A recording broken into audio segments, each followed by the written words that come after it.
देख के राहुल गांधी जी हमसे मिलने बुलाए। हमने कहा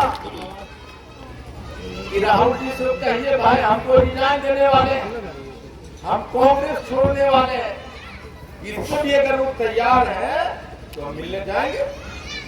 इनको भी कहा चलिए, इतना लंबा कहानी लिखी, हम यहाँ जा रहे हैं, हम यहाँ जा रहे हैं। ये लोग जाते थे बोलते हैं भाई नहीं गए। राहुल जी ने कहा कि हम आईपी गुप्ता जी और 5 समाज के आंदोलन से मिलने आ रहा हूं। 6.5 महीना हो गया है मुझे घर से निकले। मेरी आज बेटी का बर्थडे था, मैं भूल गया। ऑस्ट्रेलिया में मेरी बेटी, उसका कॉल आया, यार पता है ना आपको क्या है? तो मुझे लगा क्या है भाई, कोई स्पेशल दिन तो नहीं है। तो मुझे याद आ गया उसका बर्थडे है। बोला दुनिया का सारा लोग आपके बेटी का बर्थडे को याद रखा, मेरा बाप हाथों रफान कर रहा है। कब से कहो हम पान है,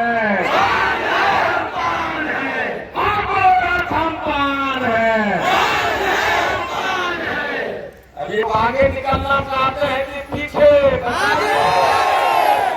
आगे निकलना चाहते हैं, इसलिए जनसुराज राजनीति कर रहा है और हम इसलिए पीछे छोड़ना चाहते हैं कि हम चाहते हैं कि हमारा बेटा राजमिस्त्री नहीं बने, उसके लिए लड़ाई है। हम चाहते हैं कि 75 बरस से तुमने जो मेरा अधिकार छीन के रखा है, हमारे घर में कलेक्टर और एसपी बनने के जो अवसर छीने हो, उसके लिए लड़ाई है।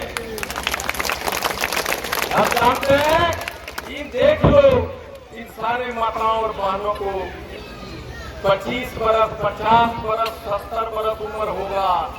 पूछो इनको कि चाची दुर्गा पूजा में भी कभी 2000 रुपया का साड़ी पहनी हो क्या? पूछो। नहीं पहना, क्यों नहीं पहना? अगर हमारा आरक्षण मिला होता तो इनका जो भी पति अगर पढ़ा लिखा नहीं होता तो चपरासी भी आरक्षण में होता।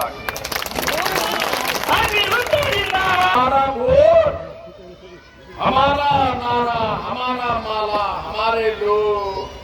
और राजा हमने किसको बनाया? इंजीनियर, डॉक्टर, नेता किसको बनाया? हम अपनी गलती को सुधारने के लिए गांधी मैदान जा रहे हैं, हम राजनीति करने नहीं जा रहे हैं। लेकिन इसी आंदोलन में और अपने गलतियों को सुधारते सुधारते हमने नेता पैदा किया है। मुजफ्फरपुर में जो आने वाले समय में एमएलए बनेगा। फोन आया मुझे, मैंने सुरेंद्र जी को अपनी कहानी सुनाई, आज सुबह उनका फोन आया। उन्होंने कहा कि सर सुरेंद्र बाबू कि हम आपको कुछ पैसा देना चाहते हैं। ये सुरेंद्र बाबू हमारा बहुत पैसा है भाई, आज तक तो लिए नहीं किसी से। उन्होंने कहा नहीं, मैं सिर्फ इसलिए देना चाहता हूँ कि ये जो यज्ञ है उस यज्ञ में मेरी भी आहुति हो, मेरा भी धूप जले, इसलिए। फोन आया कि मुजफ्फरपुर से कुछ लोग गया समस्तीपुर में ये कहने कि आईपी गुप्ता बरगला रहा है, रैली में मत जाओ।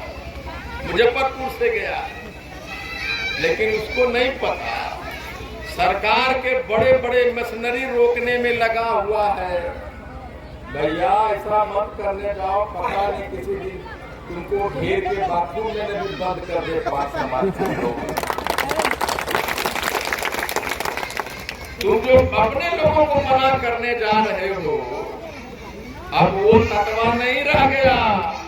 उसमें से कोई एक नौजवान उठाएगा और कहेगा रे इसको बाथरूम में कर 15-75 बरस से हमारा भविष्य को खराब किया और ये सरकारी गुलाम है तो फिर से गुलाम बनाना चाहता है। इसलिए सिर्फ ये कहने के लिए आया हूँ कि 13 लाख आपसे मैंने 2 दिन मांगा है और आज 195 दिन है। 6.5 महीना हो गया है मुझे घर से निकले। मेरी आज बेटी का बर्थडे था, मैं भूल गया।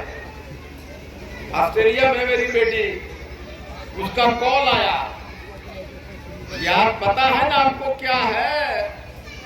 तो मुझे लगा क्या है भाई, कोई स्पेशल दिन तो नहीं है। तो मुझे याद आ गया उसका बर्थडे है। बोला दुनिया का सारा लोग आपके बेटी का बर्थडे को याद रखा, मेरा बाप हाथों सम्मान कर रहा है। उसने कहा लेकिन मुझे इस बात का गर्व है पापा कि आपके संघर्ष, भले आप मेरा बर्थडे भूल गए हैं, लेकिन आपके संघर्ष से जिस दिन आरक्षण मिलेगा, मेरी लाखों बहनें अपने घर में अपना जन्मदिन मनाएगा। भाषण दे रहा था, एक 80 बरस का बूढ़ा था और बोले गुप्ता जी, हम इतना आदमी जाएंगे कि पटना का सारा पानी सोख लेंगे।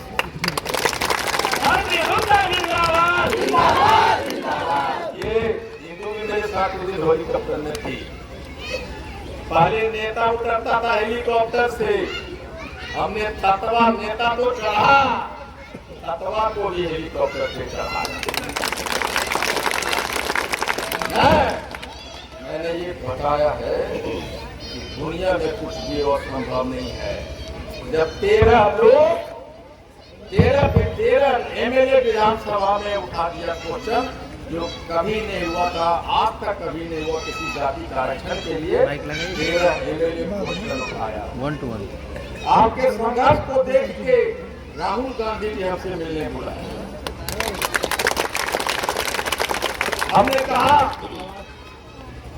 कि राहुल जी से कहिए भाई, हमको रिजाइन देने वाले, हम कांग्रेस छोड़ने वाले हैं, इसको भी अगर वो तैयार है तो हम मिलने जाएंगे। इनको भी कहा चलिए, इतना लंबा कहानी लिखी, हम यहाँ जा रहे हैं, हम यहाँ जा रहे हैं। ये लोग जाके तो बोलते हैं भाई, नहीं गए। राहुल जी ने कहा कि हम आईटी गुप्ता जी और 5 समाज के आंदोलन से मिलने आ रहा हूं। और 1 घंटा उन्होंने समय दिया था कि क्यों आप सड़क पे, 75 बरस से आपको क्यों नहीं एमएलए एमपी बना, वो कहानी सुनाइए। और हमको कहा, मैंने कहा कि राहुल जी 40 बरस आप ही की पार्टी थी, आप ही के प्रधानमंत्री थे, आप ही के जेपीसी रिपोर्ट है जिसको हमको ताकि तत्वा माना है, और फिर 40 बरस आप ही ने तो हमें नहीं दिया, आप ही का तो दर्द झेल रहा है तत्वा सर। ये आपकी नैतिक जिम्मेदारी है कि आप संसद में इसको बात को उठाइए। मैंने कहा, उन्होंने कहा कि भाई हम तो प्रधानमंत्री नहीं है, हम दे नहीं सकते, लेकिन आप मुझे कागज दीजिए, हम मॉनसून सत्र में इसको उठाएंगे।